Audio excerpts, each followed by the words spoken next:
You know how we often talk about founding figures? Like, for the U.S., everyone knows the founding fathers. Sure, it's a common concept. But who would you say is the founding father for, well, all of Europe? You might think ancient Rome, maybe Greece? It's interesting, isn't it? Because the person often pointed to isn't necessarily from that classical world. It's someone maybe less expected. Exactly. Today we're doing a deep dive into Charlemagne, king of the Franks. Ah, the Franks. Yeah, and Franks, okay, that name obviously connects to France, right? Clearly. But get this, that term Frank traveled unbelievably far. You know the words like Farang or Ferengi used in Asia and the Middle East for foreigners, often Europeans? Yeah, I've heard those. They apparently trace back to the Franks. Isn't that wild? Shows their reach. It really does underscore how widespread their influence, or at least their name, became, far beyond just modern France. But Charlemagne himself, his impact was huge, way beyond just the name. His main achievement really was consolidating. Well, picking up the pieces maybe, after the Western Roman Empire collapsed. Picking up the pieces 3 centuries later, which is quite something. And he becomes the first Holy Roman Emperor. That's a massive turning point. His empire wasn't actually the biggest ever, or his reign the longest. No, not by those metrics. Yet his influence just stuck. I mean, think about it.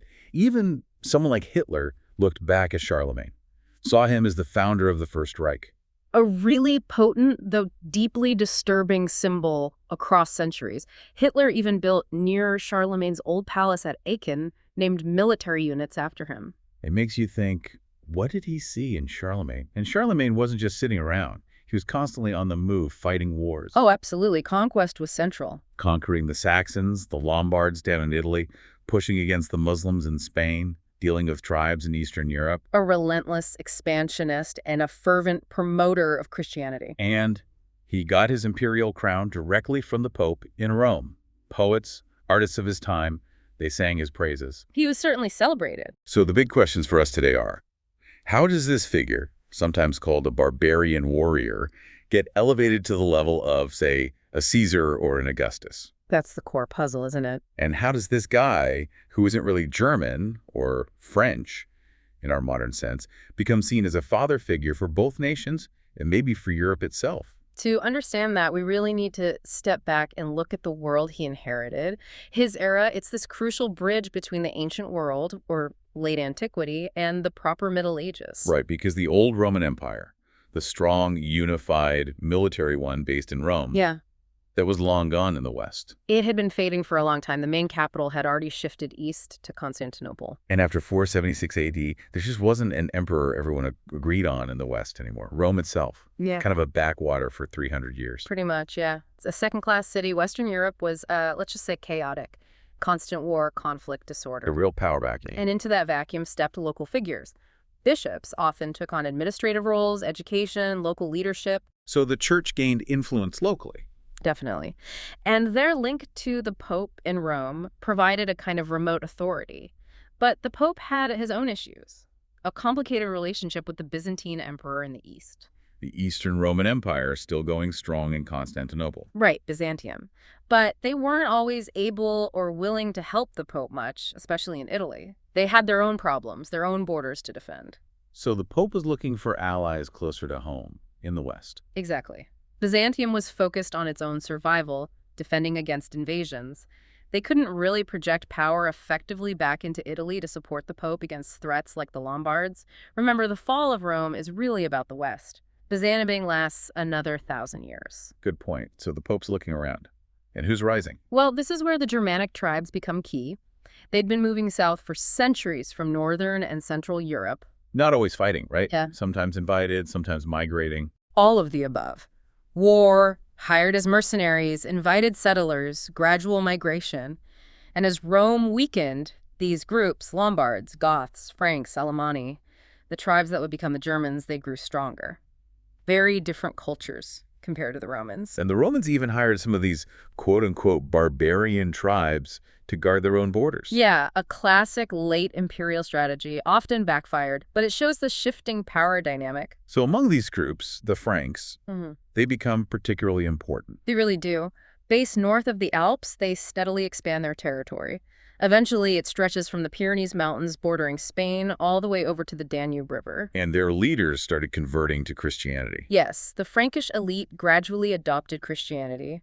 But an interesting thing happens within the Frankish kingdom itself. What's that?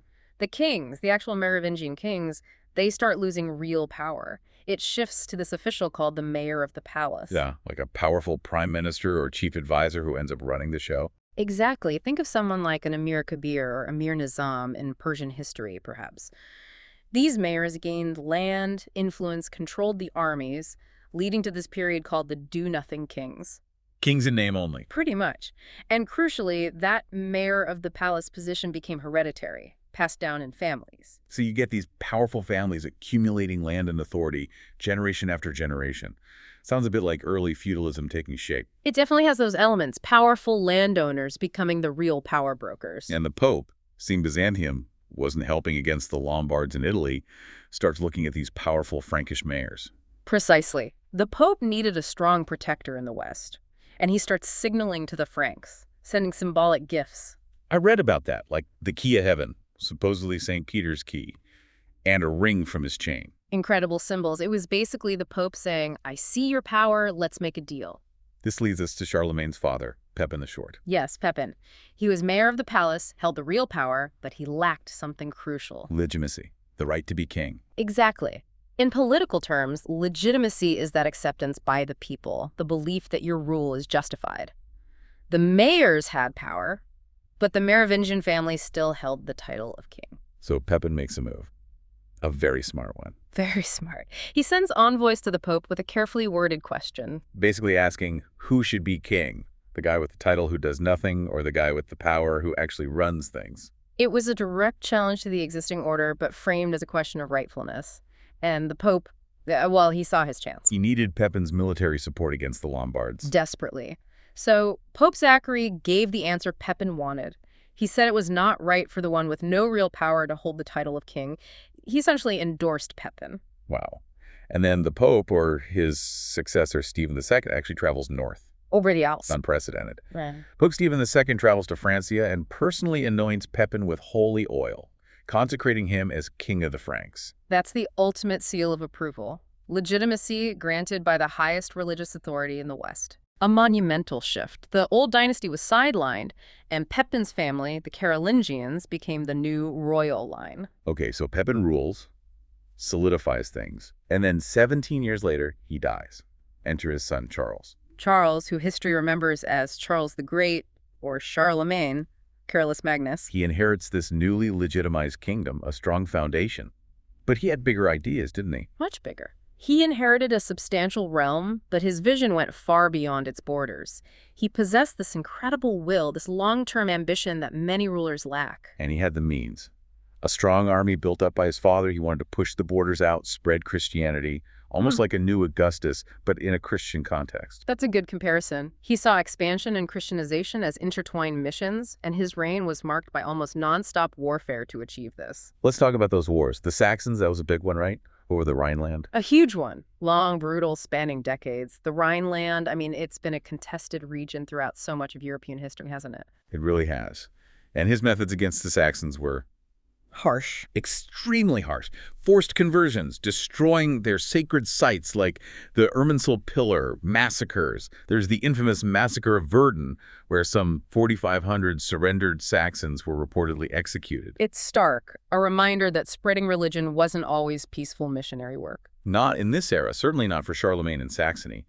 But despite the brutality, or maybe because of it, it worked in the long run. It cemented Christianity in that part of Germany. And it's fascinating how the borders he established there had such lasting significance, echoing in conflicts centuries later. History has long shadows, and the Saxon Wars were just one front. He was campaigning constantly, mostly eastwards, into Central Europe. He defeated the Lombards in Italy, taking their crown too, and the Avars. Yes, the Avars, a powerful nomadic group in Pannonia, modern Hungary and Austria. He crushed them and captured their legendary treasury, the Avar ring. And that treasure was massive.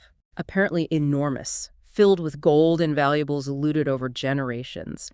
It's said that wealth funded much of the construction at his favored palace city, Aachen. Aachen. People compared it to Baghdad and Constantinople at the time. That was the aspiration, certainly, to create a northern capital worthy of his growing empire. It's interesting. This is happening around the same time as the Abbasid revolution in the Islamic world, which led to Baghdad's rise. So through all this warfare and Christianization, Charlemagne carves out this huge territory across Western and Central Europe, builds alliances. He does, but managing such a vast, diverse realm requires more than just military might. You need a unifying story, a sense of shared purpose. A kind of ideological glue. Exactly. And for Charlemagne, that was heavily tied to Christianity and this idea of restoring a kind of Roman order, but a Christian Roman order. He saw himself as a new King David, maybe, fighting God's enemies. That biblical parallel was definitely cultivated by his court scholars. It gave his campaigns a sense of divine mission. It's important to place his empire in context, though. The Abbasid Caliphate in Baghdad was flourishing, a true golden age of Islamic civilization. Absolutely. A center of science, culture, and immense wealth and power. Charlemagne's Europe, while impressive, was arguably less developed in some ways at that specific moment.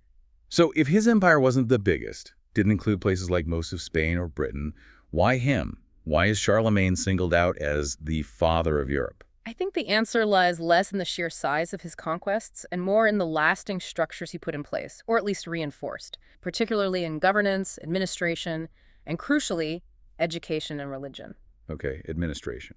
It feels like a shift after talking about all the battles, but maybe that's where the lasting impact is. Like Napoleon, his legal code outlasted his empire. That's a great parallel. Charlemagne's administrative system, well, compared to Byzantium or the Abbasids, it might look rudimentary. It wasn't heavily centralized like old Rome. No fixed capital city, really. His court moved around. Mostly, yes. Important palace cities like Aachen were centers, but it was more mobile, perhaps reflecting older Germanic traditions.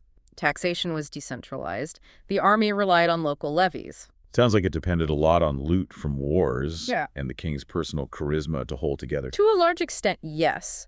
But what he did was stabilize this decentralized system. He brought a degree of order and common practice to it, and that model of decentralized power, paradoxically, had a huge influence. How so? Think of the Holy Roman Empire that followed him. For centuries, it was this loose confederation of principalities, duchies, cities, all under a weak central emperor. That structure owes a lot to the Carolingian model. You can argue it shaped the course of German history, making unification much later and different than in, say, France or England. And he had councils advising him, like the Council of Frankfurt. Yes, consultative assemblies where important figures, both secular and religious, would gather to advise on royal decrees, capitularies as they were called. And they dealt with all sorts. Church matters, clergy behavior, but also economic stuff like grain prices and standardizing weights and measures. It shows how integrated church and state were, and the attempt to bring some uniformity to the realm. But perhaps even more significant was the push in education and culture. The Carolingian Renaissance sounds grand. It was a really important turning point. There was a sense that learning, particularly knowledge of Latin, had declined significantly. Literacy was poor, even among the clergy. Texts were being copied with errors. So the motivation was partly religious, to ensure priests could read the Bible correctly, understand the liturgy. That was a primary driver, reviving classical learning to serve the church. Charlemagne himself was apparently very interested in learning, surrounded himself with scholars, even tried to learn to write late in life. Though apparently never quite mastered it. The story goes he kept wax tablets by his bed to practice, but struggled. Still, he created the environment. He acted like a magnet, drawing scholars to his court from all over Ireland, England, Italy, Spain. Like Alcuin. Wasn't he a key figure? Alcuin of York, yes. An Anglo-Saxon scholar, hugely influential. He ran the palace school, advised Charlemagne, oversaw the production of corrected texts, promoted the liberal arts. What are the liberal arts again? Grammar, rhetoric, logic, the trivium, and arithmetic, geometry, astronomy, music, the quadrivium. Linking these classical subjects firmly to the church's educational mission was a key part of this Renaissance. There's that letter from Charlemagne, right, around 786, saying learning these arts was vital for the church's improvement. Exactly. Alcuin was central to this, setting up monastic schools, developing curricula, standardizing teaching. He was even Charlemagne's personal tutor for a time. So standardization was key, standardizing Christian teaching. And the tools for accessing it. Standardizing Latin grammar and spelling was crucial so texts could be copied accurately and read more easily across the vast empire. And Alcuin supposedly introduced things we take for granted in writing. Innovations like using capital letters at the start of sentences, clear spacing between words, even early forms of punctuation like the question mark. Seemingly small things, but they dramatically improve readability and literacy. Makes sense. And standardizing the Bible itself. Trying to create a more unified, reliable version, collecting the different books into a single volume, a pandect. Before that, they were often separate scrolls or smaller collections. It's like creating a reliable library in one book. Almost like making it user-friendly in modern terms. A good way to put it. And the idea was to get these standardized teachings out to the parishes. Simplified booklets for priests to use because most people were illiterate. So alongside the forced conversions, there's this massive effort in, well, propaganda, education, establishing Christian norms for everything. Yes, creating a shared Christian culture, providing the answers for life's big moments, birth, death, illness, harvest, disputes.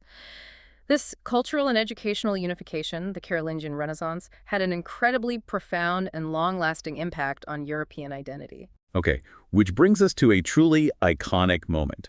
Christmas Day, 800 AD. The imperial coronation. Charlemagne is already king of the Franks, king of the Lombards. Hugely powerful, but not emperor. And there hadn't been a Western Roman emperor recognized in Rome for over 300 years. An empty title, essentially, in the West. So he's in Rome at St. Peter's Basilica for Christmas Mass, and Pope Leo III suddenly places a crown on his head. And declares him Augustus, crowned by God, the great and peace-giving emperor of the Romans. That's the account given by Einhard, Charlemagne's biographer. First emperor crowned in the West in 3 centuries. Huge deal.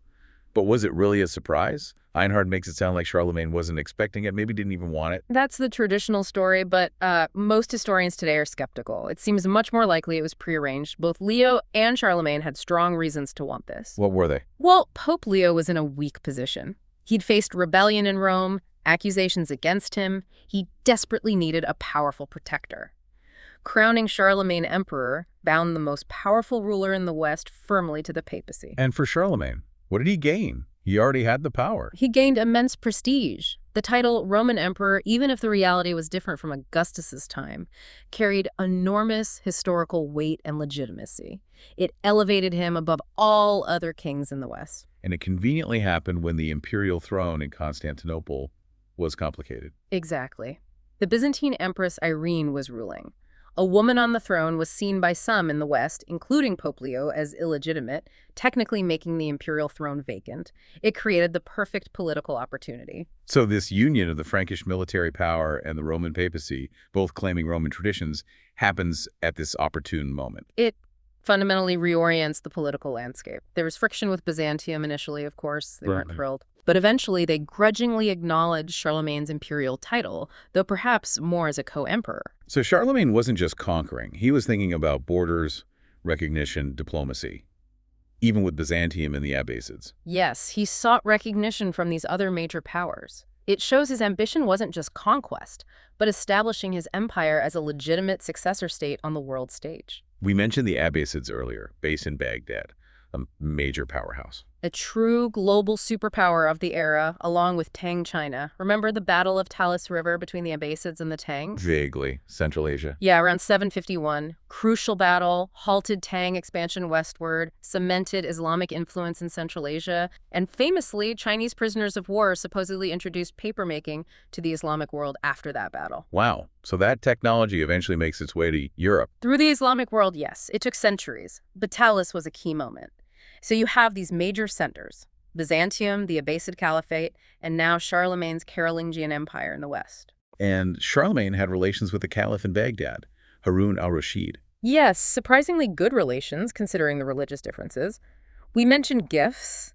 The Byzantine emperor sent a fancy water clock, a sundial. No, wait, wasn't it Harun al-Rashid who sent the really cool clock? And the elephant. Ah, you're right. My mistake. Harun al-Rashid sent the elephant. Abu Abbas must have been an incredible sight in Aachen. And the intricate water clock with mechanical figures. Yeah, like little knights coming out on the hour. Symbols of technological prowess, maybe respect, and alliance. Probably all of the above. They had a common enemy, interestingly. The Umayyad Caliphate still ruling in Spain, they were rivals to the Abbasids. So, the enemy of my enemy. Exactly. Neither Charlemagne nor Harun had designs on each other's core territories. This understanding might have encouraged Charlemagne's campaigns against the Umayyads in Spain, like capturing Barcelona. And didn't Charlemagne get permission from Harun al-Rashid regarding Christians in Jerusalem? Remarkably, yes. He requested and apparently received permission to fund churches and hostels for Christian pilgrims in Jerusalem, which was under Abbasid control. Shows a surprising level of diplomatic cooperation. So this vast empire, recognized by others, built through war, but also diplomacy and administration. What happens after Charlemagne dies in 814? Does it hold? Not as a single entity, no. That's often the fate of empires built around such a strong central figure. His son, Louis the Pious, managed to hold it together, but after Louis... It's divided up. Yes. The Treaty of Verdun in 843 divides the empire among Charlemagne's 3 grandsons into West Francia, East Francia, and Middle Francia. And those roughly become the basis for France and Germany. Roughly, yes. West Francia evolves into France. East Francia becomes the core of the later Holy Roman Empire in Germany. Middle Francia was fought over for centuries. But the idea of Charlemagne, the legacy, endured. We mentioned the word king in Slavic languages deriving from his name, like Krol in Polish, Korol in Russian. A powerful linguistic echo of his dominance in that era. So, summing up, he shapes Western Europe geographically, solidifies Christianity's role, helps forge a distinct European Christian identity. It's the complex legacy. War, forced conversion, but also learning, order, a vision of unity. A pivotal figure, undoubtedly. His impact was immense, shaping the political, religious, and cultural map of Europe in ways we still feel today. And it's striking how his symbol endures. After World War II, a time of wanting European unity to prevent more war, they create the Charlemagne Prize. Yes. Awarded in Aachen for work done in the service of European unification. A peace prize named after a man whose reign was defined by war. There's an irony there. There certainly is. It speaks volumes about how historical figures are reinterpreted and used symbolically in later eras. Absolutely. His name, his legacy, it's woven into the fabric of Europe. A profound and multifaceted impact far beyond just conquest. It touched administration, culture, identity itself. It really highlights the complexity, doesn't it? Warrior king, yes, but also this promoter education and a certain kind of unity. His legacy is viewed so differently across time. Which leads to a final thought for you, listening. How do the actions and legacies of figures like Charlemagne, remembered for both war and attempts at unification, continue to shape how we understand Europe today? What does it tell us about memory, history, and the often contradictory ways we use the past, like naming a peace prize after a great warrior?